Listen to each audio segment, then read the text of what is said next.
Hello, मैं हूं सुनीता और पुटपुट की दुनिया में आपका स्वागत है। आज हम बिहार के बहुत ही फेमस और प्रचलित चावल के पिट्ठा बनाएंगे। बिहार में हर घर में बनाई जाती है और खास करके ठंड के मौसम में बनाई जाती है। ज़्यादातर ये दिसंबर और जनवरी मंथ में बनाई जाती है और हिंदी मंथ से पौष।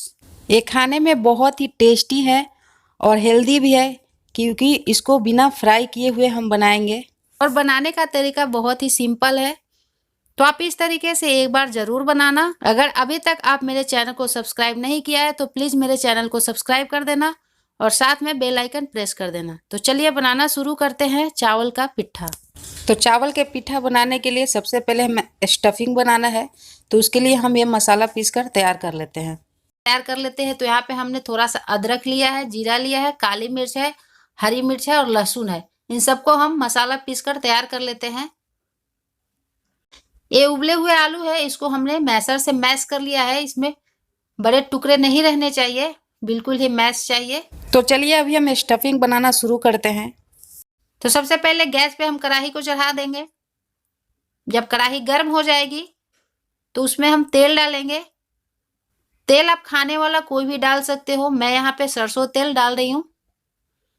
तेल को हमें अच्छे से गर्म कर लेना है। जब तेल अच्छे से गर्म हो जाएगी तो उसमें हम 1 छोटी चम्मच जीरा डालेंगे, 1 छोटी चम्मच राई डालेंगे, 1 पिंच हींग डालेंगे। तड़का को हमें कुछ सेकेंड के लिए फ्राई कर लेना है। तो तड़का भी फ्राई हो गई है तो इसमें हम फ्लावर डाल देंगे, यानी फूल गोभी डाल देंगे, बहुत छोटा छोटा काटकर। बहुत ही बारीक काटना है फूल गोभी को और इसमें हम डालकर इसको फ्राई कर लेंगे। तो फूल गोभी को हमें तब तक फ्राई करना है जब तक ये लाल ना हो जाए, तब तक हमें फूल गोभी को फ्राई कर लेना है।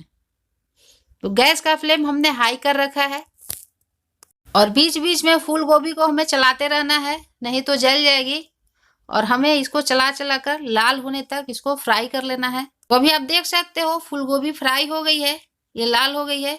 तो हमने जो मसाले पीसे थे, अदरक लहसुन काली मिर्च और जीरा वाला, वो मसाला डाल देंगे और इसको कुछ सेकेंड के लिए फ्राई करेंगे। और गैस का फ्लेम यहाँ पे हमें मीडियम कर देना है।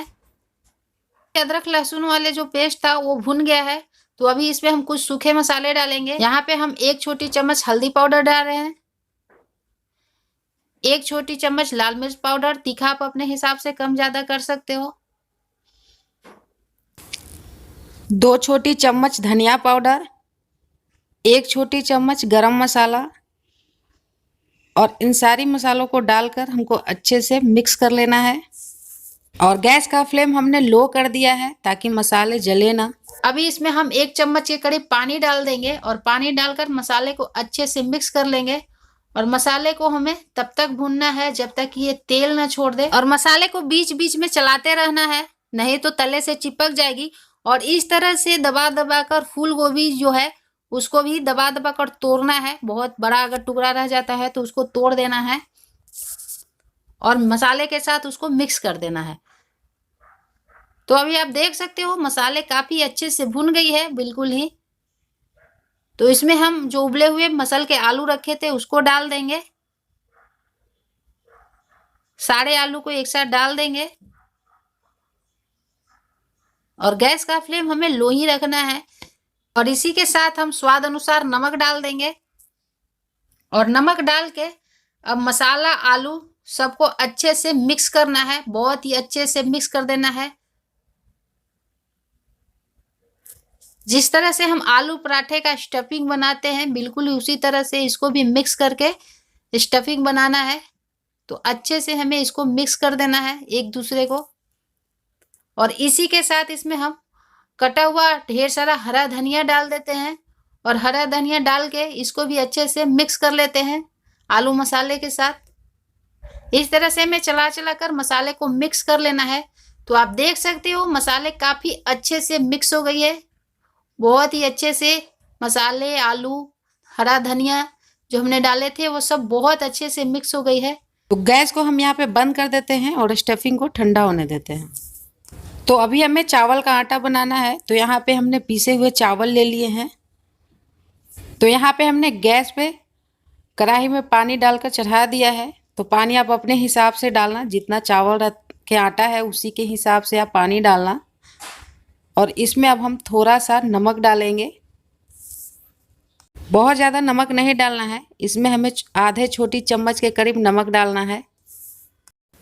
और इसी के साथ इसमें हम 2 से 3 ड्रॉप तेल डाल देंगे, ताकि हम चावल का आटा जब चाड़ेंगे यानी कि इसमें गूंदेंगे तो वो चिपके ना कढ़ाई से बहुत ज़्यादा। नहीं तो आप ऐसे करोगे तो बहुत ज़्यादा कढ़ाई से वो चिपक जाती है। तो इसीलिए हम इसमें 2 से 3 ड्रॉप तेल डाल दिए हैं। और अब हमें पानी को उबालना है बहुत अच्छे से। तो आप देख सकते हो पानी में उबाल आने लगी है, बहुत अच्छे से इसमें उबाल आ गई है। अगर आपको दिख रहा होगा तो ये देखो, बहुत अच्छे से इसमें उबाल आ गई है। तो हमें पानी थोड़ा ज़्यादा लग रहा है, तो मैं इसको एक कटोरी में निकाल दे रही हूँ।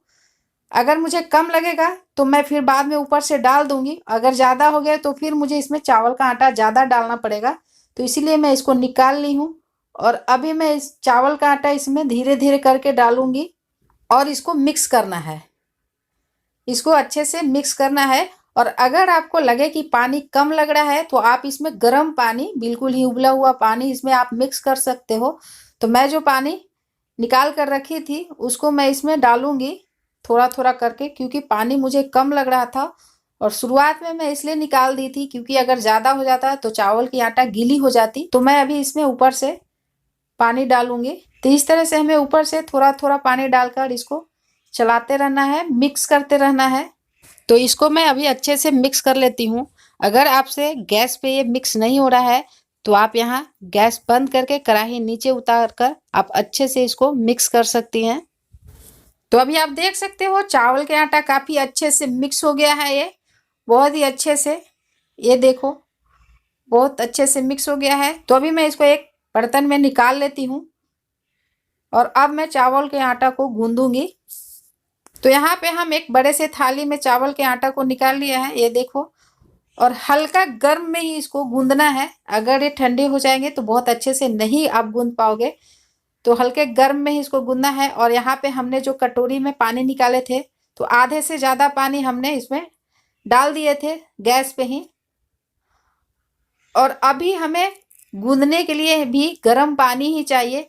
तो मैं पहले से ही गर्म पानी कर रखी थी, उसी पानी से मैं आटा गूंदूंगी। और जो पहले का पानी था वो सब मिक्स करके अभी मुझे आटा गूंदना है। तो आटा बिल्कुल ही सॉफ्ट गूंदना है। तो आटा बिल्कुल ही सॉफ्ट गूंद के तैयार करना है, अच्छा सा डो बनाना है।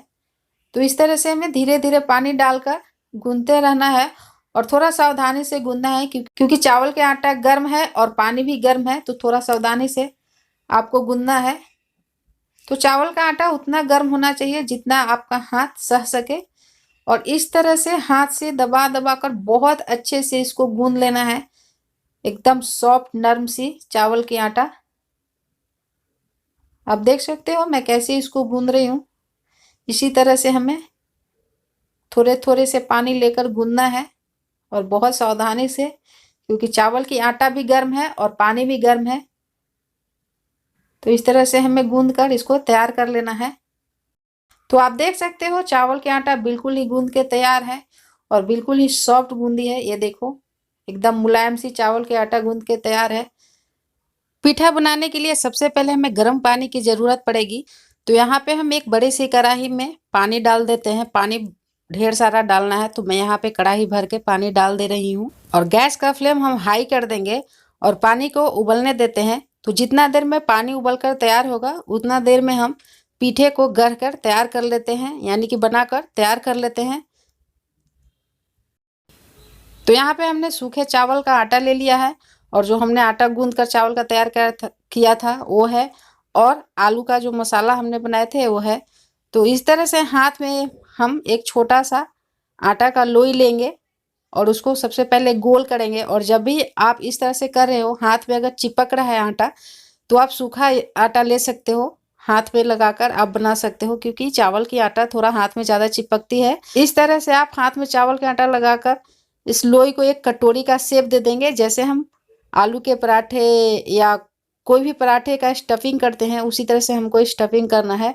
और इसमें अब हम जो आलू का मसाला बनाए थे उसको डाल देंगे।